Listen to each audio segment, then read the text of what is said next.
राजधानी लाइव के इस खास बुलेटिन में आपका स्वागत है और मैं हूं आपके साथ करिश्मा भारद्वाज और आप देख रहे हैं एएनबी न्यूज। बुलेटिन का आगाज करते हैं। किसान संगठनों ने 26 जनवरी के दिन ट्रैक्टर रैली निकालने की तैयारियां वो शुरू कर दी है और आपको बता दें कि पुलिस से मंजूरी मिलने पर किसान नेताओं ने परेड को शांतिपूर्ण रखने का निर्णय लिया है। हालांकि अभी तक परेड का रूट तय नहीं हुआ है और आपको बता दें कि वैसे किसान नेता दर्शनपाल ने कहा है कि हम दिल्ली में 5 रूटों से अपनी परेड निकालेंगे और साथ ही पुलिस हमें नहीं रोकेगी। ट्रैक्टर परेड को लेकर किसान संगठनों और दिल्ली पुलिस के बीच 5 दौर की बैठक बुलाई गई थी और वहीं योगेंद्र यादव ने दावा किया है कि 26 जनवरी को किसान परेड होगी और इसके लिए फाइनल रूट सुबह तक मीडिया को बता दिया जाएगा। और आपको बता दें कि गणतंत्र दिवस को हम दिल्ली के अंदर जाएंगे और कुछ रूट निश्चित किए गए हैं, उन पर सहमति बन गई है और आपको ये भी बताते चले कि बैरिकेड हटाए जाएंगे। और हालांकि दिल्ली पुलिस के सीपी ने कहा है कि किसानों ने अभी तक हमें कोई लिखित रूट नहीं दिया है, लिखित रूट आएगा उसके बाद ही पता चलेगा।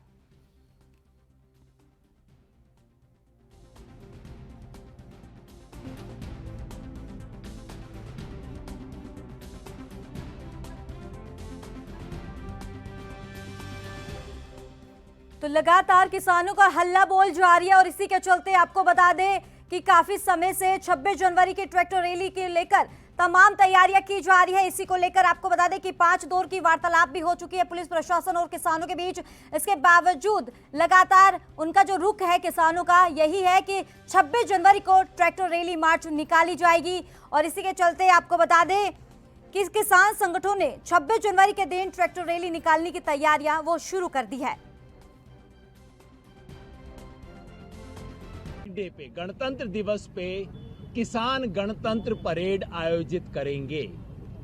हमने घोषणा की थी कि देश भर से किसान अपने ट्रैक्टर लेके दिल्ली आएंगे। हमने घोषणा की थी कि अब हम बैरिकेड पे नहीं रुकेंगे, हम दिल्ली के अंदर आएंगे। आज मैं आपके सामने बताना चाह रहा हूं कि 5 राउंड बात के बाद ये सारी बातें कबूल हो गई हैं। 26 तारीख को गणतंत्र दिवस पे गण की प्रतिष्ठा बनाने के लिए, क्योंकि तंत्र था जो गण के ऊपर बैठ गया था, गण की प्रतिष्ठा को बनाने के लिए किसान गणतंत्र दिवस परेड करेगा इस देश में पहली बार। सारे के सारे बैरिकेड खुलेंगे, हम दिल्ली के अंदर जाएंगे, मार्च करेंगे। रूट के बारे में मोटे तौर पे सहमति बन गई है।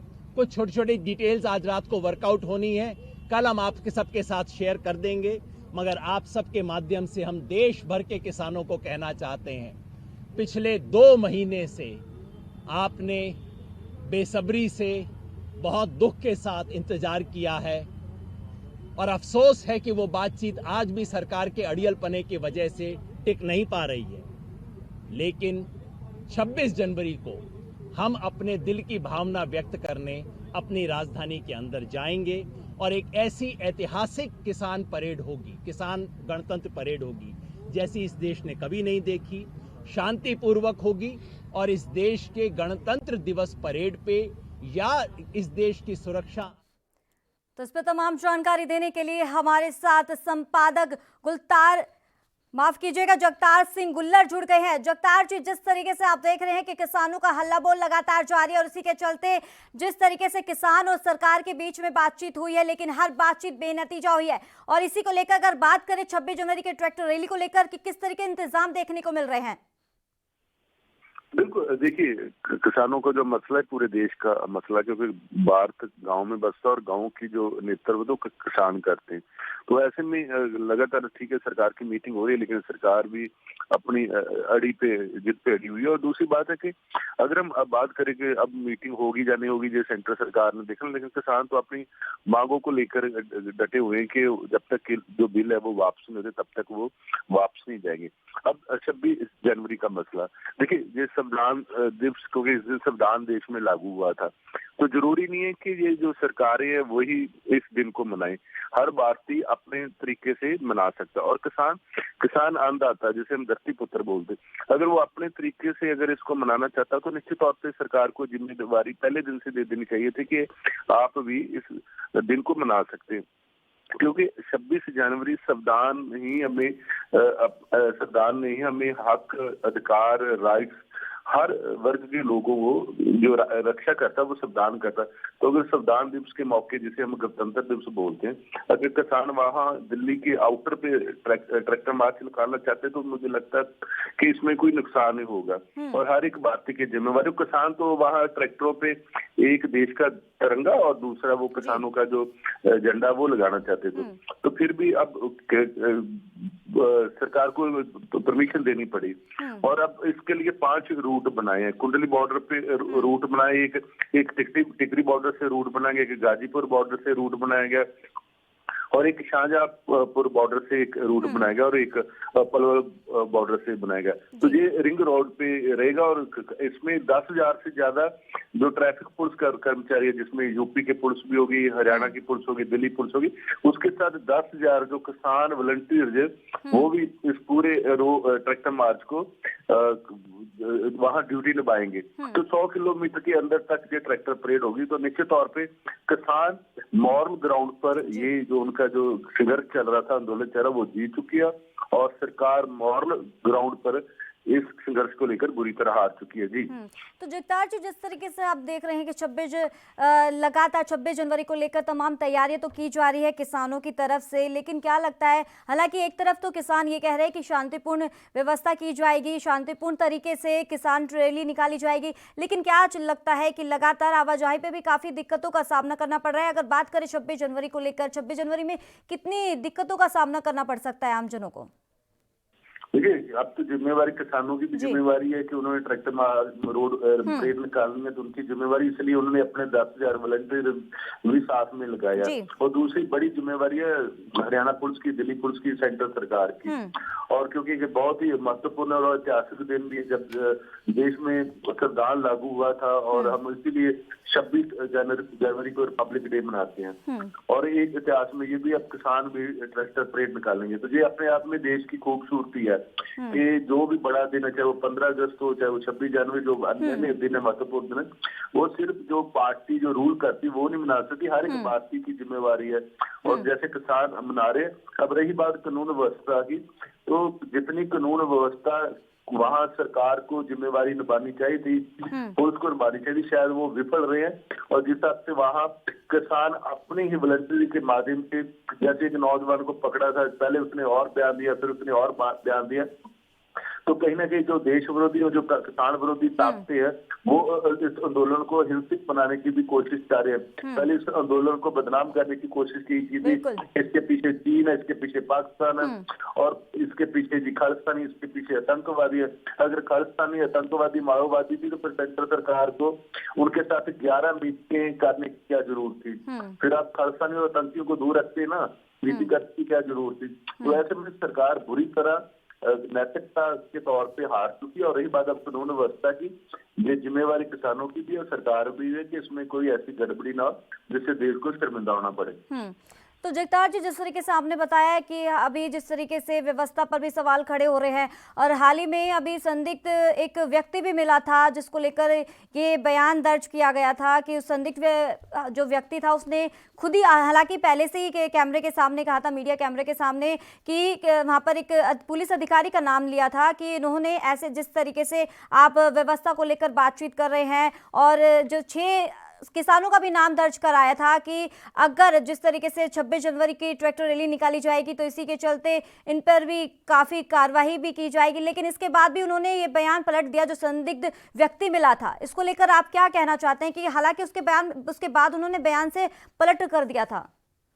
बिल्कुल, निश्चित तौर पे ये एक जगेश नाम का नौजवान था जिसे किसानों ने पकड़ा था और उन्होंने माना था कि हमें पैसे दिए गए और 10 के करीब ऐसे नौजवान जिनके पास हथियार थे, उनमें 2 लड़कियां भी शामिल, लेकिन उसके बाद जब पुलिस को हैंड ओवर किया जाता है तो वो अपने बयान से मुकर जाता है। लेकिन अब ये दिल्ली पुलिस की या हरियाणा पुलिस की जिम्मेवारी बनती थी, सच्चाई सामने लेके आए। उसका जो मोबाइल फोन है उससे बहुत ज्यादा आपको पता चल जाएगा, सोशल मीडिया अकाउंट से आपको बहुत ज्यादा पता चल गया, उसकी व्हाट्सएप चैट से बहुत ज्यादा पता चल जाएगा क्या कर पूरा माजरा क्या वो भाड़े का बदमाश था जो इस आंदोलन को हिंसक रूप देना चाहता था, किसानों के साथ, इसलिए मैं कह रहा हूँ किसानों से ज्यादा जो बड़ी जिम्मेवारी है वो दिल्ली पुलिस की है, हरियाणा सरकार की, क्योंकि जो अगर कुंडली बॉर्डर से पकड़ा गया तो जो हरियाणा की वहाँ पुलिस तैनात है, वहाँ सोनीपत का एरिया जो दिल्ली पुलिस का एरिया है, तो वहाँ उनकी अब सरकार की जिम्मेवारी है। और अभी 2 दिन हो गए लेकिन सरकार ने अभी तक सच्चाई नहीं बताई कि वो जो युवक सोनीपत का रहने वाला था, पहले योगेश कुमार, पहले कुछ और बोलता था, आपको कुछ और बोलता। तो जो मीडिया, तो जगतार जी, आपको क्या लगता है कि ये सरकार का हाथ हो सकता है या किसानों का? क्योंकि जिस तरीके से उन्होंने पहले तो बयान दिया था कि पुलिस अधिकारी ने मुझे यहाँ भेजा है, लेकिन उसके बाद ही अपने बयान से पलट गए। लेकिन निश्चित तौर पे इसमें लगता है कि जैसे पुलिस अधिकारी बेचारे, उसकी जो जरूर हो सकता है कि ऐसे लोग हैं जो हिंसक इसको आंदोलन को बनाना चाहते, क्योंकि इस आंदोलन को पहले बदनाम करने के बहुत ज्यादा जतन हुए। अब बदनाम तो जितनी भी जो किसान विरोधी ताकतें थी वो बुरी तरह विफल हुई, उनकी जो उनको कामयाबी नहीं मिली, और अब हिंसक रूप देने की कोशिश की जा रही है। वहाँ हथियार से लड़का पकड़ा गया, और अब इसलिए मैं कह रहा हूँ कि अब जांच का विषय, और अब सोनीपत पुलिस को जो दिल्ली पुलिस है जो गृह मंत्रालय के अधीन है, अब उनको सामने लेके आनी चाहिए सच्चाई के पूरा माजरा क्या, इसके लड़के के पीछे कौन है। पहले इसने और स्टेटमेंट दी, वही मीडिया के सामने दी, उसके बाद और स्टेटमेंट दी। इसकी पूरी छानबीन होनी चाहिए, सच्चाई सामने आनी चाहिए कि इसके पीछे कौन लोग थे जो इस आंदोलन को हिंसक बनाना चाहते थे। क्योंकि उन्होंने माना कि 10 लोग थे, उनके पास रिवॉल्वर थे, इसमें 2 लड़कियां भी थी। बिल्कुल। तो ये तो केंद्रीय गृह मंत्रालय या जो देश के गृह मंत्री अमित शाह या दिल्ली पुलिस के कमिश्नर, उनको स्टेटमेंट देनी चाहिए कि आखिर पूरा माजरा क्या है। जी। तो जगतार जी, जिस तरीके से अब हाल ही में लगातार जो बातचीत हो रही है किसानों सरकार के बीच में, और अभी हाल ही में 12वें दौर की बातचीत भी हुई, लेकिन उम्मीद लगाई जा रही थी किसानों की तरफ से, यहाँ सरकार भी लगातार कह रही थी, प्रयास कर रही थी, समझाने की कोशिश भी कर रही थी किसानों की अब जो मांगे हैं उन पर कायम रहेंगे, लेकिन हर बातचीत बेनतीजा रही। अगर 12वें दौर की बातचीत हुई उसमें भी कोई उम्मीद नहीं लगाई गई, और इसी के चलते अब सीधा अल्टीमेटम दे रखा है किसानों ने कि 26 जनवरी को अगर कोई भी विधायक, बीजेपी सरकार की तरफ से कोई भी विधायक या नेता अगर झंडा फहराएंगे तो वहां पर ज्यादा ही प्रदर्शन देखने को मिलेगा, उनको रोका जाएगा। देखिए, अगर जहाँ आंदोलन चल रहे दिल्ली के बॉर्डर के पास, अगर हम वहाँ की बात करें तो देखिए वो दिल्ली में कल मीटिंग हुई थी पुलिस अधिकारियों के साथ, जिसमें Delhi police, UP police, Haryana police थी। तो वो उन्होंने 100 किलोमीटर के अंदर ट्रैक्टर परेड की जो इजाजत दे दी है। अब अगर हम हरियाणा की अगर बात करें तो हरियाणा की कौन सी किसान जथेबंदियां जिन्होंने स्टेटमेंट दिया है कि जितने में तमाम बीजेपी के जो एमएलए या मिनिस्टर अगर वहां तिरंगा फहराएंगे तो वहां ऐसा कुछ किया जाएगा। लेकिन कहीं ना कहीं लगता है कि जो किसान अपनी मांग पे डटे हुए, उनको मांग उनकी जायज है। जब सेंट्रल सरकार ये मान चुकी है कि हम अमेंडमेंट करने को तैयार है, किसानों ने जितनी भी कमी बताई थी, पहले तो सरकार कह रही कि बिल बहुत अच्छा है, लेकिन उसके बाद सरकार ने मान भी लिया कि कमी है तो कमी दूर करनी चाहिए। तो अब जब बिल में आप कमी मान रहे हो तो बिल नए सिर से बन सकता है, उसको रद्द किया जा सकता है। नए बिल में एक नई कमेटी बना लेनी चाहिए जिसमें सुप्रीम कोर्ट की तरफ से नॉमिनेट लोग हो, जिसमें भारत सरकार की तरफ से नॉमिनेट लोग हो, जिसमें किसानों की तरफ से नॉमिनेट हो लोग, जो एक ज्वाइंट कमेटी बन जाए और उस कमेटी की रिपोर्ट आने तक इसको, अगर सरकार सुप्रीम कोर्ट में जाके एक एफिडेविट लिखती है कि 3 साल तक जो बिल डेफर किए जाएंगे, जो एमएसपी वो लीगलाइज किए जाएंगे और एक ज्वाइंट कमेटी बनाई जाएगी, तब तक ये बिल लागू ना किए जाए। उसके बाद जो बिल है वो नए सिरे से बनाए जाए। जब आप इस बिल में आपने कमी मान ली है तो निश्चित तौर पे अब किसानों को यही मानना कि आप बिल को रद्द कर दो, और अगर जरूरत पड़ी तो नए सिरे से बिल लागू किए जाए और उस कमेटी में किसान लोग भी शामिल हो। तो जगतार जी, जिस तरीके से आपने बताया कि बिलों को लेकर जो लगातार बातचीत हो रही है, तो एक तरफ यहाँ सरकार अपनी बात से लगातार कहती आ रही है कि एमएसपी पे कोई बातचीत नहीं होगी, लेकिन इसके बाद किसानों का कहना है कि हमें केंद्र जो 3 कृषि कानून है उसको रद्द ही कराना है। लेकिन अब क्या लगता है कि गतिरोध कितना बढ़ सकता है? देखिए, किसानों का मसला नहीं, अब देश का मसला। हमें समझना होगा कि जो किसानी सिर्फ किसानों की नहीं है, उसके साथ और लोग भी जुड़े हैं, मजदूर लोग जुड़ा, छोटा व्यापारी जुड़ा हुआ, अगर किसान के घर पे पैसा आएगा तो वो मार्केट में जाएगा, और 70% जो लोग हैं वो सीधा किसानी के साथ जुड़े हुए हैं, और यही लोग वोट बैंक है। इन्हीं लोगों ने भारतीय जनता पार्टी को 303 सीटें दी हैं, बिल्कुल। और फिर भी इन्हीं लोगों की तरफ से अगर सरकार डर रही है तो निश्चित तौर पे इससे ज्यादा क़यामत क्या हो सकती है। और किसानों का यही मानना है कि जब किसान ही खत्म हो जाएगा, जब किसानों की जो जमीन आप बड़े बड़े उद्योगपतियों के को देना चाहते हो, तो फिर वो लोग कहाँ जाएंगे। एक किसान जो पहले ही देश में आत्महत्या कर रहा है, एक किसान जो पहले ही मजदूरी कर रहा है, तो उसके बाद अगर जमीन नहीं बची तो वो क्या खेत में बोएगा और क्या खाएगा। और ये तो नहीं है कि पूरा देश उद्योगपतियों के हवाले किया जाए। ये तो है नहीं है कि सरकारें सिर्फ उद्योगपति चुनते हैं। बिल्कुल। उद्योगपति तो कभी मुझे लगता है कि जब वोटें पड़ती हैं तो वहाँ लाइन में भी नहीं खड़े होते। वो गरीब लोग हैं, जिसे हम ग्रामीण भारत बोलते हैं, या ग्रामीण भारत बोलो जो है गरीब भारत बोलो, तो वही लोग सरकारें चुनते हैं। और संविधान में पहली पंक्तियां यही है कि लोगों की सरकार है, लोग चुनते हैं, लोगों के लिए होती है। तो अगर सरकार लोगों से, उन लोगों से डर रही है जिन्होंने आपको सत्ता दी है, तो फिर तो इससे ज्यादा और क्या देश का नुकसान हो सकता है। तो इसलिए किसानों को यही क्या कि हमें बिल नहीं चाहिए, हमें बुलाई नहीं चाहिए, जैसे हम जी रहे वैसे हमें रहने दो। तो बिल अगर आपने लेके आने हैं तो उसमें जो स्टेक होल्डर है उनको शामिल किया जाए, क्योंकि जो मंडी सिस्टम है वो खत्म हो जाएगा, जो किसान वो खत्म हो जाएगा, छोटा आड़ती है वो खत्म हो जाएगा। अगर हम सिर्फ पंजाब की एग्जाम्पल दें तो जो मजदूर है जो मंडियों में काम करते हैं उनको साल का 1120 करोड़ रुपया आता है हर साल मंडियों से।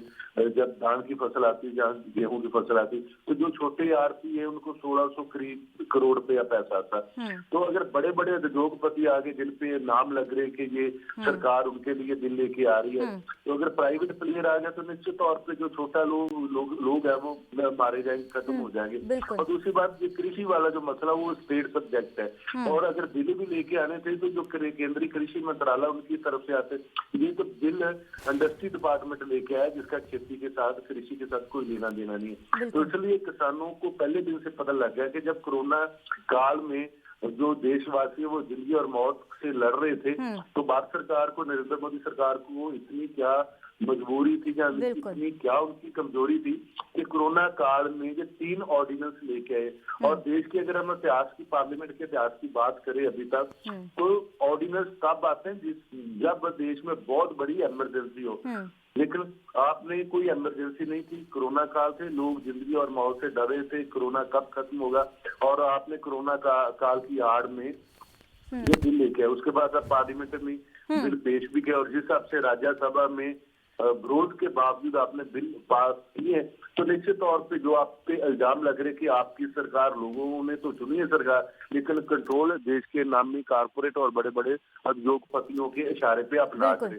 तो इसलिए जो बिल है वो उन लोगों को खुश करने के लिए बनाए गए हैं जिन्होंने आपने चुनाव के दौरान आपको फंडिंग की, ये इल्जाम है। और इसलिए अब जो सरकार और किसान के साथ जो लगातार वार्ता हो रही थी वो टूट गई है।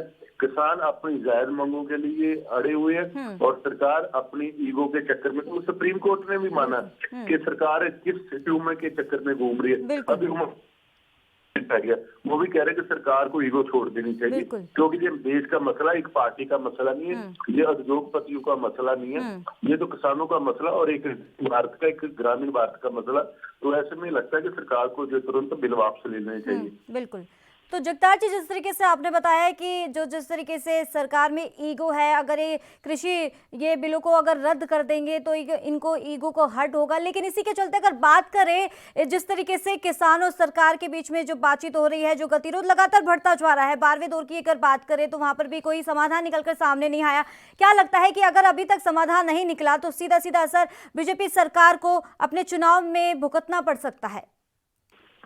देखिए, बिल्कुल, देखो सरकार को पूरा बात नहीं, अब सुप्रीम कोर्ट भी मान चुकी है कि सरकार में ईगो है। अरुण शौरी जो श्री अटल बिहारी वाजपेयी की सरकार में मंत्री थे वो भी मान चुके हैं कि सरकार में ईगो है। उमा भारती जो सरकार में मंत्री, जगतार जी, कई जो बीजेपी, यहाँ तक तो ये भी है ना कि जो बीजेपी सरकार के कई जो नेता भी हैं वो भी इनके समर्थन में है किसानों की, सबसे बड़ी बात तो ये भी है। और निश्चित तौर पे अब बिल्कुल। शायद जो देश के प्राइम मिनिस्टर और देश के गृह मंत्री को नहीं पता चल रहा तो वो अलग बात है, लेकिन जो बीजेपी के तमाम लीडर हैं वो भी मान चुके हैं कि बिल सही नहीं है। तो अगर बिल सही नहीं है तो उसमें वापस ले लेने चाहिए, नए सिरे से बना दो। किसान ये तो नहीं कह रहे कि बिल ना बनाएंगे, किसान तो ये कह रहे कि ये बिल रद्द कर दो और उसके बाद एक कमेटी बना लो, कमेटी डिसाइड करे कौन से बिल अच्छे। ये बिल यूरोप से लेके आए, अमेरिका और यूरोप से लेके आए। अगर अमेरिका की बात करें तो वहाँ एक किसान ने जहाँ बिलियन किसानों को सब्सिडी देती है अमेरिका में, वहां भी ये इस जो भारत में जो बिल सरकार थोपना चाहती है, वहाँ अमेरिकन एक किसान ने पहले अपनी 51 के आसपास जो गायें उनको गोली मारी, उसके बाद खुद को गोली मारी। अगर अमेरिका में इन बिल से इतने हालात बुरे थे तो वहां नहीं कामयाब हुए तो भारत में कैसे कामयाब हो जाएगी, जबकि भारत में परिस्थितियां और है।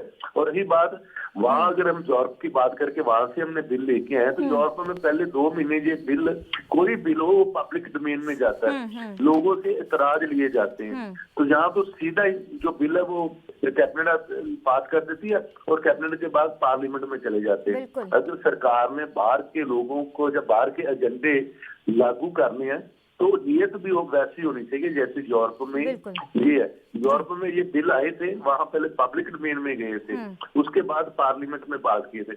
अगर भारत ने नकल की बात करनी है तो अकल की बात नहीं करनी तो पहले फिर बिल वहां से कॉपी करने की जरूरत नहीं। अगर वहां कॉपी करनी तो फिर आपकी नीति और नीयत में कोई फर्क नहीं होना चाहिए।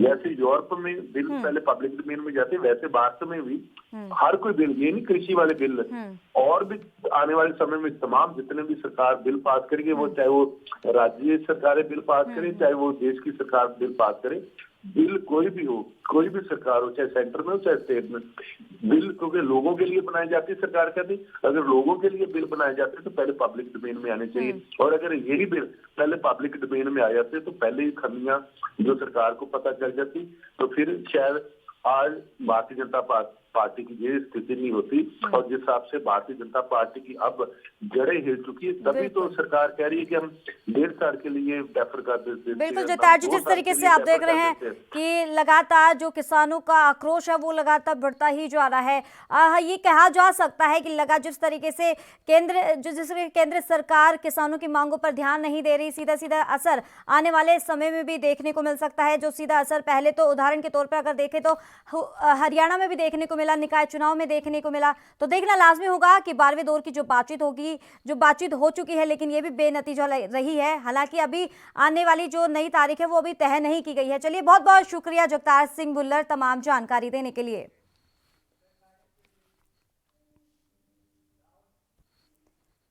तो चलिए रुक करते हैं अगली खबर का। केंद्र सरकार और किसानों के बीच कृषि कानूनों को लेकर बात भले ना बन पाई हो, लेकिन 26 जनवरी के दिन ट्रैक्टर रैली को लेकर दोनों पक्षों की ओर से तैयारियां शुरू कर दी गई है। आपको बता दें कि इस दिन होने वाली ट्रैक्टर रैली को लेकर किसान संगठन बेहद अलर्ट हैं और इसके लिए सख्त फैसले लिए गए हैं, जिसमें ड्राइवर के पास ड्राइविंग लाइसेंस होना अनिवार्य होगा और साथ ही एक ट्रैक्टर पर सिर्फ 3 लोग ही बैठ सकेंगे। और ट्रैक्टर रैली को लेकर गाजीपुर बॉर्डर के किसानों ने इसका खाका भी खींच लिया है। सिक्योरिटी इंचार्ज और प्रवक्ता जितेंद्र सिंह जीतू ने बताया है कि ट्रैक्टर रैली में शामिल होने वाले ड्राइवर के पास ड्राइविंग लाइसेंस होना जरूरी है और वहीं व्हाट्सएप पर भी इसकी सॉफ्ट कॉपी भी होनी चाहिए। और सिर्फ आपको बता दें कि रजिस्टर्ड ट्रैक्टर्स को ही रैली में शामिल होने की इजाज़त होगी।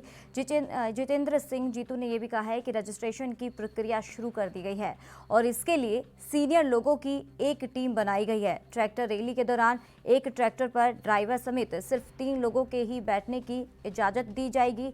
और दूसरी ओर सिंगू बॉर्डर पर भी हुई एक संदिग्ध व्यक्ति की गिरफ्तारी के बाद गाजीपुर बॉर्डर में किसान संगठन काफ़ी सतर्क हो गए हैं। सिक्योरिटी को लेकर अब न सिर्फ जामा तलाशी की जाएगी बल्कि प्राइवेट एजेंसी की भी मदद ली जाएगी। साथ ही आपको बता दें कि वॉलंटियर्स की संख्या को बढ़ाकर 150 से 500 किया जा रहा है। सीसीटीवी कैमरों की संख्या भी 8 से बढ़ाकर करीब 20 की जा रही है। आपको बता दें कि अलग अलग पोस्ट पर इनकी तैनाती भी होगी।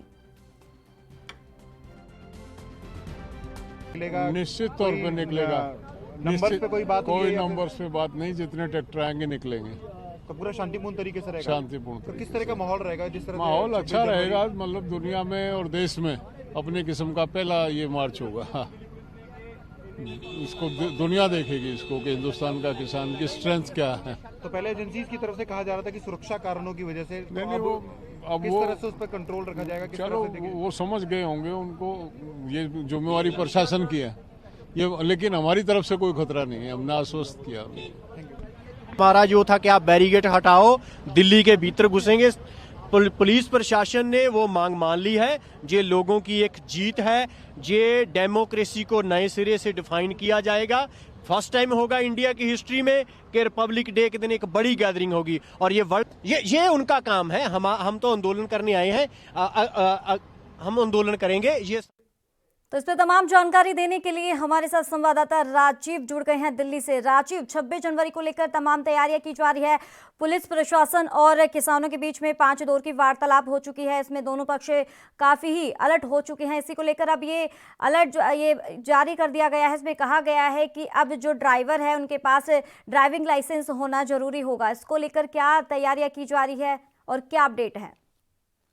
देखिए, बिल्कुल जिस तरीके से किसानों की और सरकार के जो बीच की जो वार्ता थी वो लगभग वे कह सकते हैं विफल रही है, और कहीं ना कहीं जो 26 जनवरी की परेड की जो तैयारी थी यानी किसानों की, उसके लिए कहीं ना कहीं सहमति जरूर बनी है और दोनों ही पक्ष तैयार है इसके लिए। मगर किसानों की तरफ से भी रणनीति बनाई गई है कि वो रणनीति के द्वारा ही इस ट्रैक्टर रैली को निकालेंगे। मगर 26 जनवरी की जो परेड निकलती है उसके बाद में ही ये परेड निकाली जाएगी। मगर बात करें जिस तरीके से लगातार सुरक्षा की, तो सुरक्षा व्यवस्था जरूर बढ़ाई जा रही है, चाहे वो दिल्ली पुलिस की तरफ से हो या फिर किसानों की तरफ से हो, क्योंकि दिल्ली पुलिस ने भी 26 जनवरी के मद्देनजर रखते हुए दिल्ली को हाई अलर्ट घोषित कर रखा है, और यहाँ तक कि सुरक्षा एजेंसियों की भी निगाहें वो दिल्ली के अंदर है। मगर जिस तरीके से लगातार सुरक्षा बढ़ रही है तो कहीं ना कहीं दिल्ली पुलिस की मुश्किलें बढ़ना भी लाजमी है, क्योंकि जिस तरीके से 26 जनवरी की बात करें तो 26 जनवरी के चलते कहीं ना कहीं सुरक्षा व्यवस्था वैसे भी बढ़ाई जानी पड़ती है।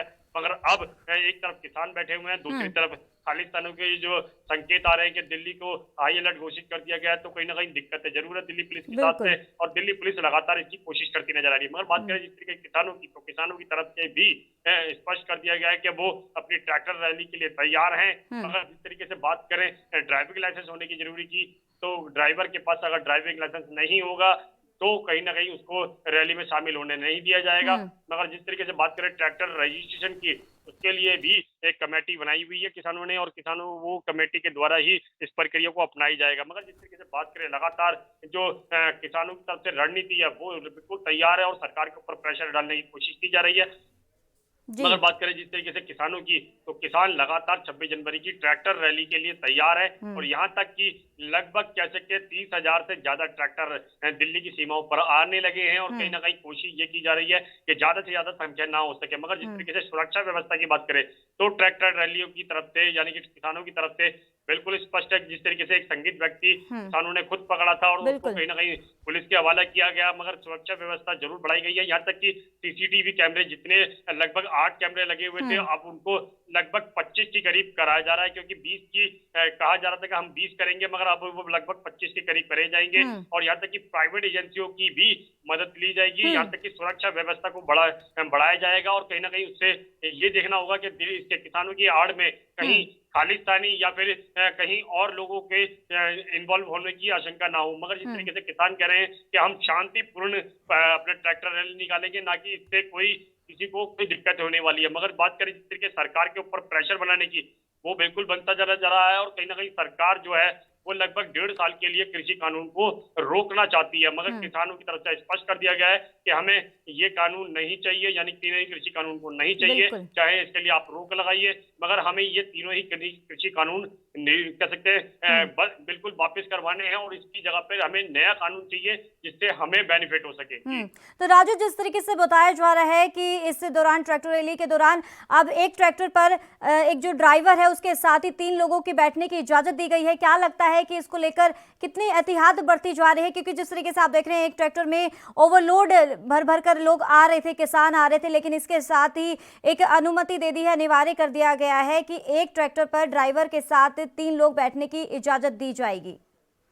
देखिए बिल्कुल बताइए, जिस तरीके से बात करें ट्रैक्टर रैली की, तो ट्रैक्टर रैली के अंदर किसानों की तरफ से भी रणनीति बनाई गई है और यहाँ तक कि जो उनको परमिशन दी है उसमें भी साफ कर दिया गया 3 व्यक्ति ही ट्रैक्टर पर हो सकते हैं। यानी कि सीधे सीधे कहे तो एक व्यक्ति ड्राइवर हो गया और 2 उसके साथ वाले हो गए, यानी कि टोटल 3 व्यक्ति ही एक ट्रैक्टर पर शामिल होंगे और यही प्रक्रिया अपनाई जाएगी। अगर किसानों की तरफ से इस तरीके की कोई चूक करी जाती है या फिर किसी को लाइसेंस नहीं है या ट्रैक्टर रजिस्ट्रेशन नहीं है या फिर कहे 3 व्यक्तियों की जगह पर 4 व्यक्ति बिठाए दिए जाते हैं, तो कहीं ना कहीं कार्रवाई जरूर होगी उनके ऊपर। और किसान भी इसके लिए तैयार है और किसान भी यही चाहते हैं कि जो नियम बनाए गए हैं, चाहे वो किसानों की तरफ से बनाए गए हों या सरकार की तरफ से जो निर्देश जारी किए गए हों या फिर दिल्ली पुलिस की तरफ से, उसका पालन करना है, ना कि उल्लंघन करना है। मगर जिस तरीके से ट्रैक्टर रैली निकालने की जो प्रक्रिया है वो बिल्कुल की जाएगी और यहाँ तक कि जो ट्रैक्टर रैली के अगर असर पड़ता है तो कहीं ना कहीं सरकार के ऊपर असर पड़ेगा और कहीं ना कहीं इसका देखना होगा क्या सरकार ट्रैक्टर रैली निकलने के बाद में क्या क्या किसानों की जो मांग है यानी तीनों ही कृषि कानूनों को क्या उसको रद्द कर पाएगी, क्योंकि अभी तक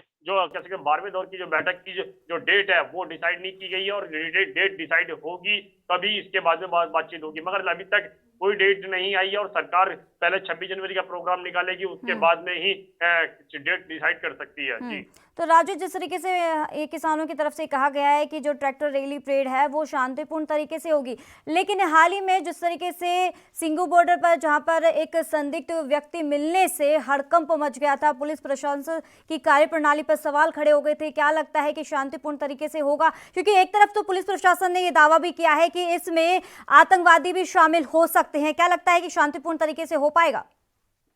देखिए बिल्कुल जिस तरीके से बात करें, पुलिस ने पहले भी आशंका जताई थी कि किसानों के बीच में कोई ना कोई आतंकवादी भी आ सकता है बीच में, और यहाँ तक कि खालिस्तानियों को तो पहले से ही जिक्र चल रहा था।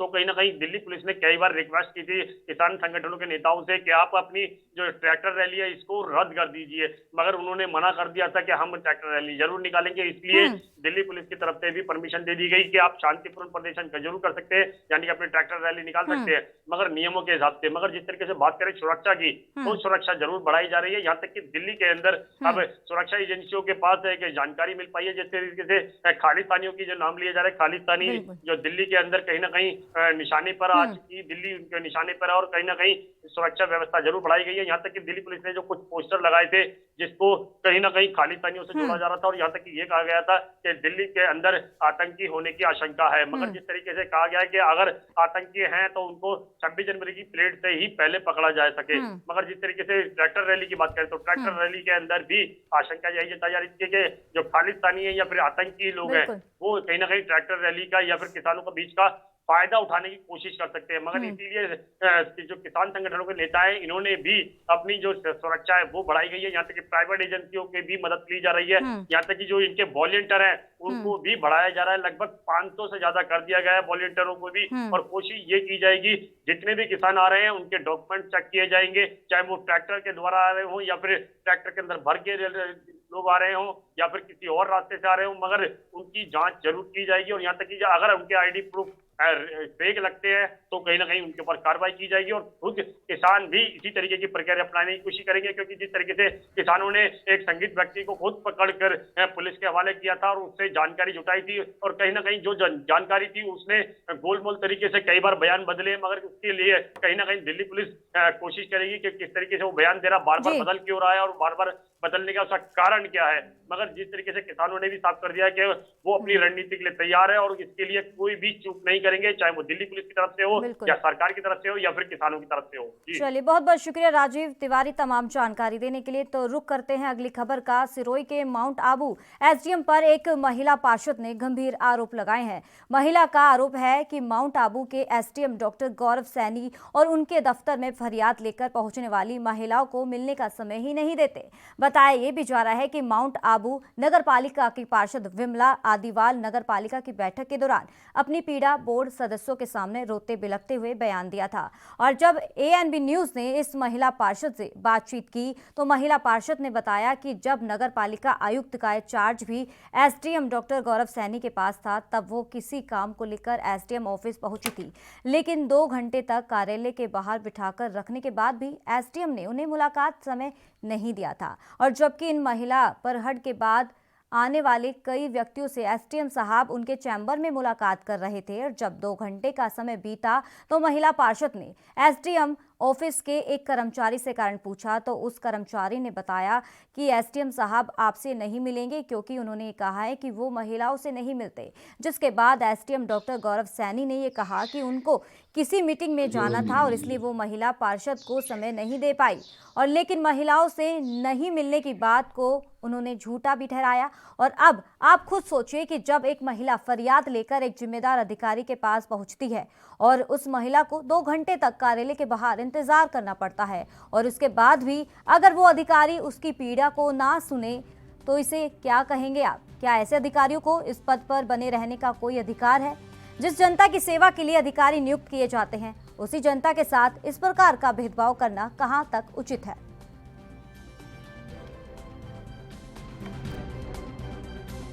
महिला पार्षद हैं जो जनप्रतिनिधि हैं उनसे स्वयं मैं ही बहुत बार मिल चुका हूं और उस दिन कोई वीसी के चक्कर में ये बात लगभग 2 या 3 महीने पुरानी है। तो वीसी के चक्कर में कहीं मैं जा रहा था, इस वजह से उनसे नहीं मिल पाया था। तो कोई गलतफहमी और 3-4 महीने बाद ये बात का खुद उठना मेरे लिए भी आश्चर्यचकित करने वाला है। सर, उस महिला ने यहाँ तक कहा है कि मैं एसडीएम कार्यालय में 2 घंटे तक बैठी रही और मेरे बाद में जो लोग आ रहे थे वो मिल रहे थे, लेकिन मुझे अंदर नहीं जाने दिया। जब मैंने पियोन से पूछा कि मेरे को अंदर क्यों नहीं जाने दिया जा रहा है तो उसने कहा कि एसडीएम साहब कह रहे हैं कि महिलाओं से नहीं मिलते। नहीं, ऐसी कोई भी बात नहीं, कोई भी बात नहीं। तो उसके आरोप तो इस पर तमाम जानकारी देने के लिए हमारे साथ हमारे संवाददाता भवानी सिंह जुड़ गए हैं। भवानी, बड़ी खबर आई है जहां पर एक एसडीएम पर एक महिला ने आरोप लगाए हैं। क्या पूरा माजरा है, विस्तार से बताइए। बिल्कुल करिश्मा, मैं आपको बताना चाहूंगा, ये माउंट आबू से विमला आदिवाल है जो कांग्रेस की पार्षद है, पार्टी संख्या 23 से।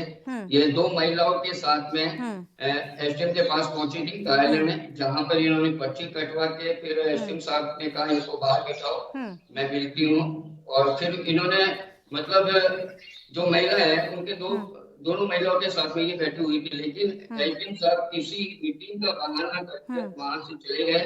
सिर्फ मात्र ये औरतें पहुंची थी पानी की समस्या को लेकर, लेकिन एसडीएम साहब ने मिलने से इनकार कर दिया। फिर आगे जो है विमला आदिवाल, ये वापस पहुंची जहां बैठक चल रही थी, वहां पे बैठक के अंदर इन्होंने अपनी पीड़ा रखी। एसडीएम साहब आप क्यों नहीं मिलना चाह रहे हैं, आप हमारी बात क्यों नहीं सुन रहे हैं, आपको जनता के लिए रखा है और जनता की जो आम जनता की बात आप नहीं सुनोगे तो कौन सुनेगा। ये है करिश्मा के कहने का मतलब पूरी मामला ये है कि एसडीएम साहब किसी भी औरत से बात करने से इनकार। तो भवानी सिंह, के क्या लगता है कि कितने समय से ऐसी लापरवाही देखने को मिल रही है? क्या पहले भी ऐसी एक लापरवाही सामने आई थी? अगर ऐसी देखने को मिली थी, क्या उच्च अधिकारी इस पे कोई संज्ञान लेने के लिए नहीं है क्या? देखिए, जो है अभी गौरव सैनी, ये बिल्कुल ही अडियल आदमी है और बिल्कुल ही औरतों से बात नहीं करता है और जो अपने मन मुर्जी के हिसाब से काम करता है। उनकी भी ऐसी शिकायतें हैं माउंट आबू में, गौरव सैनी के खिलाफ में कई शिकायत भी है, लेकिन प्रशासन और जिला अधिकारी, उच्च अधिकारी इन पे कार्रवाई नहीं कर रहे हैं। ठीक है, तो इससे कोई पूछा था कि जिस तरीके से बताया जा रहा है, एक पार्षद महिला ने बताया कि अपनी फरियाद लेकर पहुंची थी, लेकिन उसके बाद एसडीएम इनको इग्नोर कर रहे हैं, अनसुना कर रहे हैं। इसको क्या कहेंगे, कितनी लापरवाही देखने को मिल रही है? और अगर पुलिस प्रशासन द्वारा ये बताया जा रहा है कि शिकायत भी दर्ज करा चुकी है, लेकिन इसकी तरफ कोई भी ध्यान नहीं दिया जा रहा।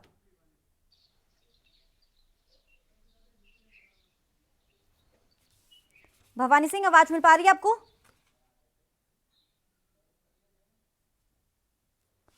भवानी सिंह, आवाज मिल पा रही है आपको?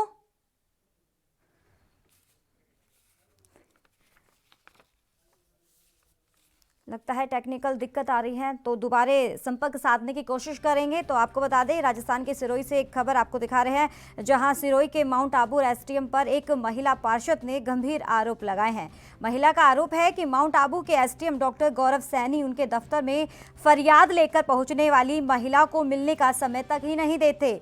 और ये भी बताया जा रहा है कि माउंट आबू नगर पालिका की पार्षद विमला आदिवाल नगर पालिका की बैठक के दौरान अपनी पीड़ा बोर्ड सदस्यों के सामने रोते बिलखते हुए बयान दिया है। जब एएनबी न्यूज़ ने इस महिला पार्षद से बातचीत की तो महिला पार्षद ने बताया कि जब नगर पालिका आयुक्त का चार्ज भी एसडीएम डॉक्टर गौरव सैनी के पास था, तब वो किसी काम को लेकर एसडीएम ऑफिस पहुंची थी, लेकिन 2 घंटे तक कार्यालय के बाहर बिठाकर रखने के बाद भी एसडीएम ने उन्हें मुलाकात के लिए समय नहीं दिया।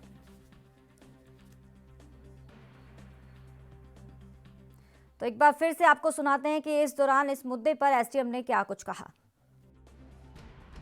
महिला पार्षद हैं जो जनप्रतिनिधि हैं, उनसे स्वयं मैं ही बहुत बार मिल चुका हूं और उस दिन कोई वीसी के चक्कर में ये बात लगभग 2 या 3 महीने पुरानी है। तो वीसी के चक्कर में कहीं मैं जा रहा था, इस वजह से उनसे नहीं मिल पाया था। तो कोई गलतफहमी और 3-4 महीने बाद ये बात का खुद उठना मेरे लिए भी आश्चर्यचकित करने वाला है। सर, उस महिला ने यहाँ तक कहा है कि मैं एसडीएम कार्यालय में 2 घंटे तक बैठी रही और मेरे बाद में जो लोग आ रहे थे वो मिल रहे थे, लेकिन मुझे अंदर नहीं जाने दिया। जब मैंने पियोन से पूछा कि मेरे को अंदर क्यों नहीं जाने दिया जा रहा है, तो उसने कहा कि एसडीएम साहब कह रहे हैं कि महिलाओं से नहीं मिलते। नहीं, ऐसी कोई भी बात नहीं, कोई भी बात नहीं। तो उसके आरोप झूठे हैं सर।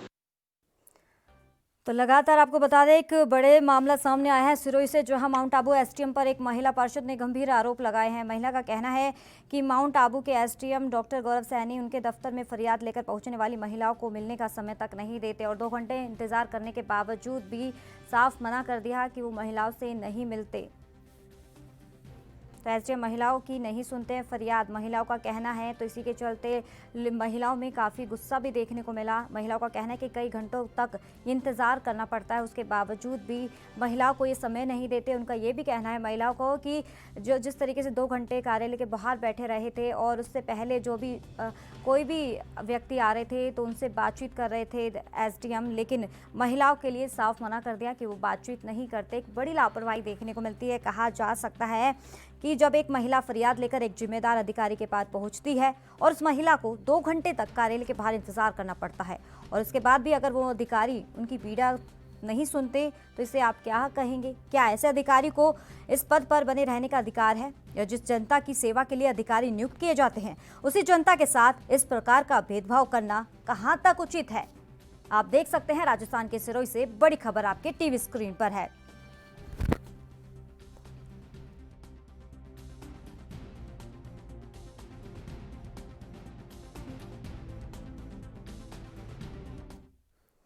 तो चलिए रुक करते हैं अगली खबर का। मध्य प्रदेश में जहरीली शराब पर सियासत लगातार गर्माती ही नजर आ रही है, जिसको लेकर आबकारी अमले को मिली सीएम की सख्त हिदायत पर कार्रवाई की जा रही है। तो वहीं अब मध्य प्रदेश में शराबबंदी को लेकर बीजेपी वरिष्ठ नेता उमा भारती पहल करती हुई नजर आ रही है।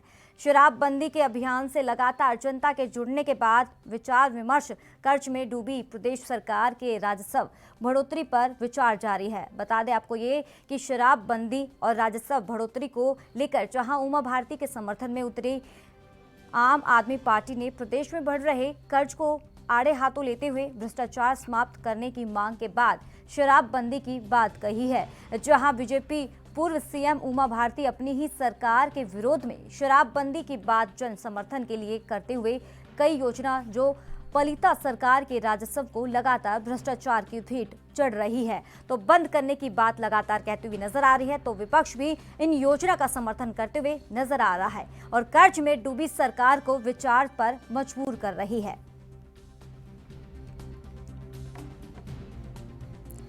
तो मध्य प्रदेश से आपको लगातार एक खबर दिखा रहे हैं, जहां मध्य प्रदेश में जहरीली शराब पर लगातार सियासत गर्माती ही नजर आ रही है, जिसको लेकर आबकारी अमले को मिली सीएम की सख्त हिदायत पर कार्रवाई की जा रही है। तो वहीं अब मध्य प्रदेश में शराबबंदी को लेकर बीजेपी वरिष्ठ नेता उमा भारती पहल करती हुई नजर आई और शराबबंदी के अभियान से लगातार जनता के जुड़ने के बाद विचार विमर्श, कर्ज में डूबी प्रदेश सरकार के राजस्व बढ़ोतरी पर विचार जारी है।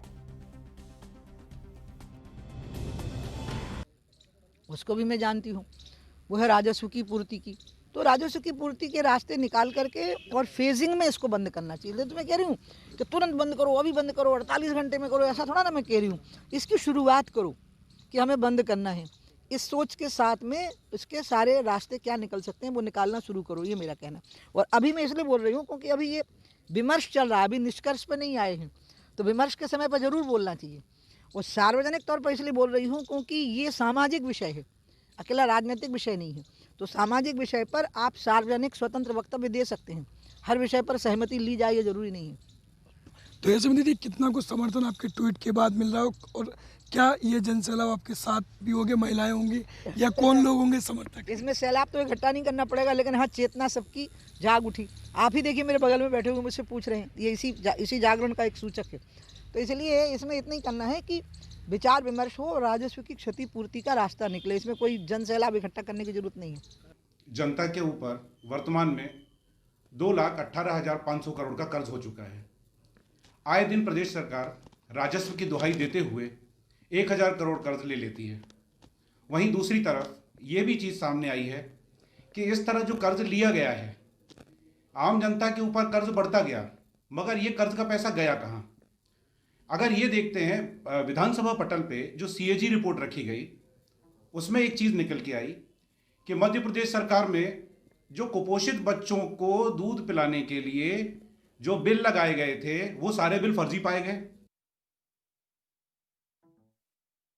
तो लगातार मध्य प्रदेश में जहरीली शराब पर लगा सियासत वो गर्माती नजर आ रही है, जिसको लेकर आबकारी अमले को मिली सीएम की सख्त हिदायत पर कार्रवाई की जा रही है। तो वहीं अब मध्य प्रदेश में शराबबंदी को लेकर बीजेपी वरिष्ठ नेता उमा भारती की पहल करती हुई नजर आ रही है। तो आपको बता दें कि शराबबंदी के अभियान से लगातार जनता के जुड़ने के बाद ये विचार विमर्श कर्ज में डूबी प्रदेश सरकार की राजस्व बढ़ोतरी पर विचार जारी है। और बता दें आपको ये भी कि शराबबंदी और राजस्व बढ़ोतरी को लेकर जहां उमा भारती के समर्थन में उतरी आम आदमी पार्टी ने प्रदेश में बढ़ रहे कर्ज को आड़े हाथों लेते हुए भ्रष्टाचार समाप्त करने की मांग की है और शराबबंदी की भी बात कही है। इसी दौरान जहां बीजेपी पूर्व सीएम उमा भारती अपनी ही सरकार के विरोध में शराबबंदी की बात जन समर्थन के लिए करते हुए कई योजना को जो पलिता सरकार के राजस्व को लगातार भ्रष्टाचार की भेंट चढ़ रही है बंद करने की बात कह रही है उमा भारती। और आपको बता दें तो वहीं विपक्ष भी इन योजना का समर्थन करते हुए नजर आए, जहां कर्ज में डूबी सरकार को विचार पर मजबूर कर रही है। लगातार मध्य प्रदेश से खबर आपको दिखा रहे हैं, जहां जहरीली शराब पर सियासत लगातार गर्माती नजर आ रही है। इसको लेकर मध्य प्रदेश में शराबबंदी को लेकर बीजेपी वरिष्ठ नेता उमा भारती ये पहल करती हुई नजर आई है, जहां शराबबंदी के अभियान से लगातार जनता के जुड़ने के बाद विचार विमर्श कर्ज में डूबी प्रदेश सरकार के राजस्व बढ़ोतरी पर विचार जारी है। बता दें आपको कि शराबबंदी और राजस्व बढ़ोतरी को लेकर जहां उमा भारती के समर्थन में उतरी आम आदमी पार्टी ने प्रदेश में बढ़ रहे कर्ज को आड़े हाथों लेते हुए भ्रष्टाचार समाप्त करने की ये बात कही है। मांग के बाद शराबबंदी की बात भी आगे की है। तो जहां बीजेपी पूर्व सीएम उमा भारती अपनी ही सरकार के विरोध में शराबबंदी की बात जन समर्थन के करते हुए नजर आई और कई योजना को जो पलिता सरकार के राजस्व को लगाकर भ्रष्टाचार की भेंट चढ़ रही बंद करने की बात कही है। तो आपको बता दें मध्य प्रदेश में जिस तरीके से जो अवैध शराब है, जहरीली शराब है, उसके चलते 27 लोगों की मौत हो चुकी है। इसी को लेकर हालांकि मध्य प्रदेश के जो सीएम है शिवराज सिंह चौहान, उन्होंने भी एक्शन लेना शुरू कर दिया है। इसी को लेकर आपको बता दें, लेकिन इसके बावजूद भी जो जहरीली शराब पर है वो सियासत लगातार गर्माती हुई नजर आ रही है। सीएम जिसको लेकर आबकारी अमले को मिली सीएम की सख्त हिदायत पर कार्रवाई भी की जा रही है। तो वहीं मध्य प्रदेश में शराबबंदी को लेकर बीजेपी वरिष्ठ नेता उमा भारती की पहल करती हुई नजर आई। शराबबंदी के अभियान से लगातार जनता के जुड़ने के बाद विचार विमर्श कर्ज में डूबी प्रदेश सरकार की राजस्व बढ़ोतरी पर विचार जारी है। तो आपको बता दें मध्य प्रदेश में जहरीली शराब पर सियासत लगातार गर्माती हुई नजर आ रही है और मध्य प्रदेश के जो मुरैना में हाल ही में 27 लोगों की जो मौत हो गई थी जहरीली शराब से, उसके चलते वहाँ के जो सीएम है मध्य प्रदेश के शिवराज चौहान, उन्होंने भी एक्शन लेना शुरू कर दिया है। लेकिन उसके बावजूद भी लगातार जो राजनीतिक सियासत है वो गर्माती हुई नजर आ रही है। तो शराबबंदी को लेकर अब बीजेपी वरिष्ठ नेता उमा भारती की पहल शुरू हो गई है।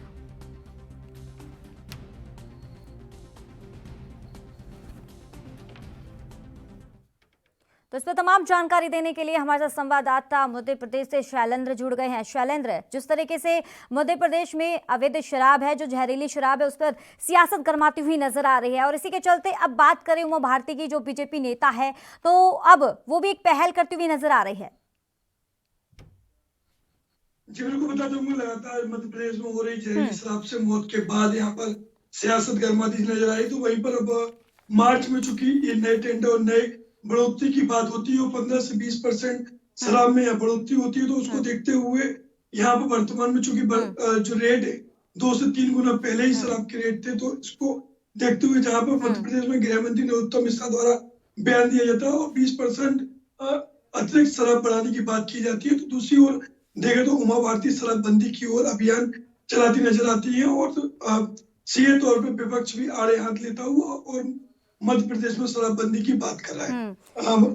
बड़ा सवाल यहाँ पर ये नजर आता है कि जब मध्य प्रदेश में 2.25 लाख करोड़ का खर्चा है और राजस्व की बहुत ही आवश्यकता है, इन तमाम पहलुओं को देखते हुए कहीं ना कहीं राजस्व जुटाने के लिए भी सरकार यहाँ पर विचार विमर्श करती नजर आ रही है, तो वहीं विपक्ष द्वारा नए नए सुझाव दिए जा रहे हैं, चाहे वह आम आदमी पार्टी के सुझाव हो या वह कांग्रेस की तरफ से आए सुझाव हो, और ये विपक्ष द्वारा लगातार उमा भारती के अभियान में सहयोग और समर्थन करते नजर आ रहे हैं। तो शैलन ने जिस तरीके से बताया है कि उमा भारती के समर्थन में अब विपक्ष भी उतर गया है आम आदमी पार्टी का, तो इसी दौरान उन्होंने कहा है कि सरकार पर सीधा सीधा निशाना साधा है। उन्होंने ये बोला है कि सरकार कर्ज में डूब गई है, जिसको लेकर जो जहरीली शराब लगातार दुकानों में पहुंचवा रही है, और इसके चलते मुरैना की अगर बात करें वहां पर भी जो जहरीली शराब से 27 लोगों की मौत भी हो गई थी।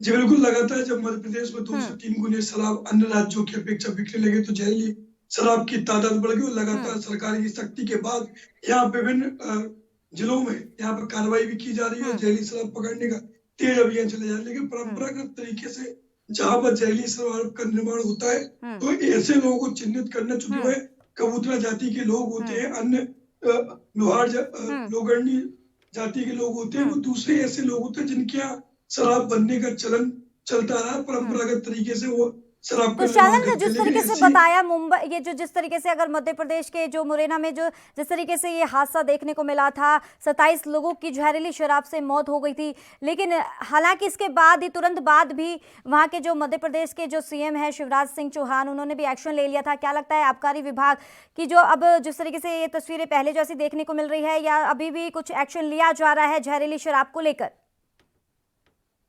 मुरैना कांड के बाद सक्रिय हुई सरकार ने विभिन्न जिलों के आबकारी अधिकारियों को उपायुक्त को निर्देश देते हुए सीधे चेतावनी दी थी और जहरीली शराब में अगर नहीं पकड़ पाता है वक्त, लापरवाही के चलते उनको कई ऐसे क्षेत्र में जिले में उनके लिए सस्पेंड की कार्रवाई भी सरकार द्वारा की जा रही है। लेकिन बड़ा सवाल यहाँ पर ये उठता है कि लगातार कार्रवाई पूर्व में भी ये मुरैना कांड में ज्यादातर दर्जन से अधिक लोगों की मौत हुई जहरीली शराब से, तो वहीं पर पूर्व में उज्जैन की बात करें या मंदसौर की बात करें, वहां भी कई बार यहाँ पर जहरीली शराब पीने से लोगों की मौत हो चुकी है और कार्रवाई भी ठंडे बस्ते में हुई और जो जिम्मेदार थे उन पर कार्रवाई नहीं की गई। इस मुरैना कांड में निश्चित ही कार्रवाई की गई, लेकिन आबकारी अमला वर्तमान में काफी गफलत की स्थिति में यहाँ पर लगातार जहरीली शराब के ऊपर कार्रवाई तो करता नजर आ रहा है, लेकिन दूसरी ओर यहाँ पर सरकार में जिस तरह से बढ़े हुए आबकारी ठेके होते हैं उन पर भी विचार विमर्श और सरकारी गफलत के फैसले, जो आबकारी मंत्री है जगदीश देवड़ा,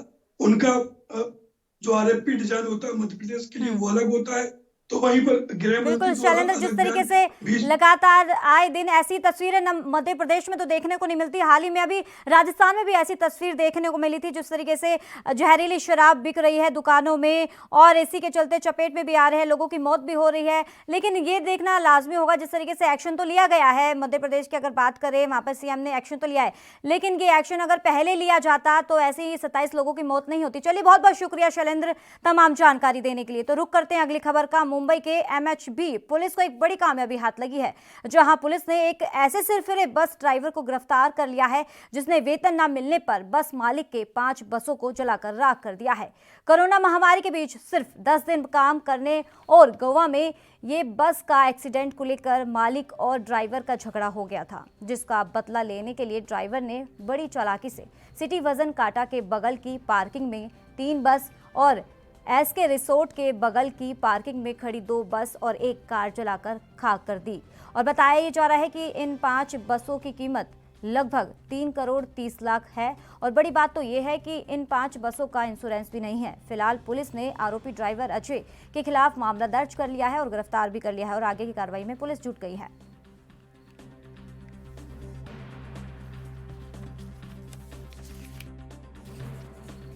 इंक्वायरी किया तो जो मालिक है प्रवीण राव भास्कर राव, उसने बताया कि 1 महीने से पहले उसके पास एक ड्राइवर है अजय रामपाल सारसर। 1 महीने से पहले उसका दोनों का झगड़ा हो गया था। यहाँ MHB पुलिस स्टेशन ने उसने कंप्लेंट की उसके खिलाफ। उसने गोवा में एक लग्जरी बस का उसका एक्सीडेंट किया था, उसके वजह से झगड़ा हो गया था। इंक्वायरी के लिए हमने उसको पुलिस स्टेशन लेके आया तो मालूम पड़ा कि उसने माचिस पर्दे पे लगाया, माचिस से आग पर्दे पे लगाया और ये 5 बस जला दिया है। उसका कहना है मालिक ने पगार नहीं दिया, मालिक मेरे को मारता है, ऐसा उसका कहना है। इंक्वायरी करने के बाद उसको हमने आज अरेस्ट कर दिया है, कल कोर्ट में खड़ा कर रहा है। ये 29 दिसंबर से पहले खाली 10 दिन काम किया है उसने उसके पास। तो इस पर तमाम जानकारी देने के लिए हमारे साथ संवाददाता मुंबई से मुरारी सिंह जुड़ गए हैं। मुरारी, एक बड़ी खबर सामने आई है जहां पुलिस ने एक सिरफिरे ड्राइवर को गिरफ्तार कर लिया है। क्या है पूरा मामला, विस्तार से बताइए। बिल्कुल सही कहना है। आपको बता दें कि मुंबई के उत्तर मुंबई MHB पुलिस स्टेशन का मामला है, जहां पर पहले 3 बस जलाई गई थी, जिससे शॉर्ट सर्किट की आशंका की वजह से जांच नहीं हो पाई थी। लेकिन उसी बस मालिक की जब 2 बसें और जली, तब उसके बाद पुलिस ने इस मामले में गहन छानबीन की और जब बस मालिक से पूछताछ की तो उसका कहना था कि उसका किसी के साथ कोई रंजिश नहीं है, लेकिन उसका एक ड्राइवर है जो गोवा में बस एक्सीडेंट करने के बाद से ही हमारे साथ में काफी झगड़ा और विवाद किया था। पुलिस ने उस आधार पर जब उस आरोपी सांसद से जब गिरफ्तार किया और पूछताछ किया तो उसने अपना गुनाह कबूल किया। और आपको बताएं कि इस आगजनी में 5 जो है कि बसें, जिसकी कुल कीमत 3 करोड़ 30 लाख के आसपास बताई जा रही है। जी तो मुरारी सिंह, जिस तरीके से तस्वीर देखने को मिली है जहां एक जो अपने मालिक के 5 बसों को आग के हवाले कर दिया, क्या एक तरीके से बताया जा रहा है कि वेतन ना मिलने से ये ड्राइवर में काफी गुस्सा था? क्या लगता है कि अगर वेतन ना मिला तो इतनी बड़ी वारदात को अंजाम दिया जाएगा क्या? देखिए करिश्मा, जिस तरीके से लॉकडाउन में स्थिति काफी हालात खराब थे और उस लॉकडाउन के दरमियान भी वो काम किया हुआ था, इस तरीके से आरोपी और पुलिस का कहना है। लेकिन जिस तरीके से मालिक का कहना है कि उसने मात्र 10 दिन के वेतन के लिए इस तरीके की वारदात को अंजाम दिया है, वही आरोपी का एक कहना है उसके साथ में जो है कि काफी दुराचार हुआ है। कई बार पैसे देने के लिए बुलाया गया और पैसे नहीं दिया गया, जिससे वो आहत होकर के जो है कि देश की भावना से इस तरीके की घटना को अंजाम दिया। पर आज जब पुलिस ने उससे पूछताछ किया तो उसने बताया कि उसने बैटरी के वायर को शॉर्ट सर्किट के जरिए जो है कि बस में आग लगाई थी, जबकि दूसरी जो 2 बसें जलाई थी उसे वो पेट्रोल के जो टाकी थी वहां से उसने आग लगाई थी। और इसके पीछे की जो वजह है यही बताया जा रहा है कि उसका वेतन नहीं मिला था और मालिक ने। तो मुरारी सिंह, जिस तरीके से बताया आरोपी ने कि वेतन ना मिलने से ये बसों को आग के हवाले किया था, क्या लगता है कि पुलिस को इससे पहले जानकारी दे देनी चाहिए थी ना, शिकायत दर्ज करा देनी चाहिए थी मालिक के खिलाफ? देखिए, इस मामले में आरोपी का कहना था कि वह पुलिस स्टेशन आया था, जबकि पुलिस वालों का कहना है तो पुलिस स्टेशन नहीं आया था। आपको बता दें कि मुंबई के पुलिस स्टेशनों में ज्यादातर देखा जाता है कि जब कोई आदमी शिकायत करने के लिए जाता है उससे इतने ज्यादा सवाल जवाब पूछे जाते हैं कि कुछ लोग अपनी शिकायत भी नहीं कर पाते। और शायद यही इस आरोपी के साथ भी हुआ। अगर आरोपी की माने तो पुलिस का कहना है कि आरोपी ने इस मामले में कोई शिकायत नहीं दर्ज कराई थी। लेकिन यहाँ सबसे बड़ी बात इस घटना में ये निकल करके आई है कि बस मालिक की जो 5 बसें जली है, जिसकी कुल कीमत 3 करोड़ 30 लाख के आसपास बताई जा रही है, इन बसों का इंश्योरेंस नहीं कराया गया था। और ये बस जहाँ पर खड़ी थी वहाँ पर नो पार्किंग, मतलब वहाँ पर पार्किंग करने का जोर नहीं था। तो ऐसी तमाम सवाल भी उठे। बिल्कुल, बड़ी लापरवाही तो इसी दौरान देखने को मिली। वहाँ पर पार्किंग भी नहीं थी, उसके बावजूद भी बस वहाँ पर खड़ी करी गई थी। चलिए, बहुत बहुत शुक्रिया मुरारी सिंह तमाम जानकारी देने के लिए। तो रुक करते हैं अगली खबर का। बस्तर में चलाए जा रहे नक्सल विरोधी अभियान के तहत लगातार नक्सली लाल आतंक का रास्ता छोड़ मुख्यधारा में प्रवेश कर रहे हैं। और आपको बता दें कि आज भी बस्तर पुलिस अधीक्षक दीपक झा के सामने 1 लाख रुपए के इनामी नक्सली ने सरेंडर किया है। और बताया जा रहा है कि नक्सली सहदेव कई बड़ी घटनाओं में शामिल था।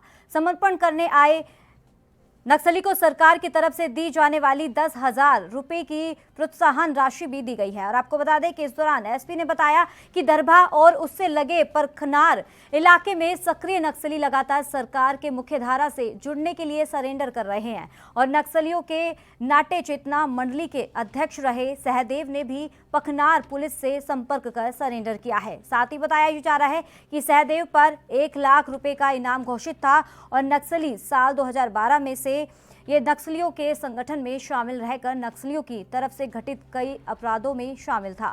सहदेव के खिलाफ पखनार और आपको बता दें कि कटे कल्याण थाना में 14 से अधिक आपराधिक मामले दर्ज हैं। और एसपी ने यह भी बताया है कि सरेंडर नक्सली सहदेव से उस इलाके में सक्रिय कुछ नक्सलियों की जानकारी भी मिली है, जिसके आधार पर पुलिस अपनी कार्रवाई कर रही है। हाँ, आज बस्तर पुलिस के समक्ष सहदेव पिता भीमा, जो कि निवासी है चिकपाल जंगलपारा का, थाना कटे कल्याण क्षेत्र का, उसने आज हमारे समक्ष समर्पण किया है, आप लोगों ने समर्पण किया है। और ये पिछले 9 सालों से 2012 से नक्सली संगठन में जुड़ा हुआ था। ये कटे कल्याण एरिया कमेटी के अंतर्गत CNM अध्यक्ष, क्षेत्र नाट्य मंडली अध्यक्ष के पद पर कार्य कर रहा था। और इसने लगभग अभी तक जानकारी के हिसाब से लगभग 14 अपराधों में शामिल रहा है, जिसमें से 10 अपराध थाना कटे कल्याण क्षेत्र में है और 4 अपराध थाना दरभा के पखनार में है, जिसमें हत्या, लूट, ID विस्फोट और भी कई आगजनी और कई जघन्य अपराध इसमें शामिल हैं। हम सहदेव पिता भीमा का मुख्य धारा में आज स्वागत करते हैं। प्रोत्साहन के रूप में उसे 10,000 रुपये की राशि तत्काल प्रदान किया गया है और पुनर्वास नीति के तहत जो भी और नियमावली अनुसार जो भी और पात्रता है, सभी उसको देने के लिए कार्रवाई किया जाएगा। हाँ, इस कैडर के अनुसार इसके ऊपर 1 लाख रुपए का इनाम घोषित। इस खास बुलेटिन में फिलहाल इतना ही। दीजिए इजाजत, नमस्कार।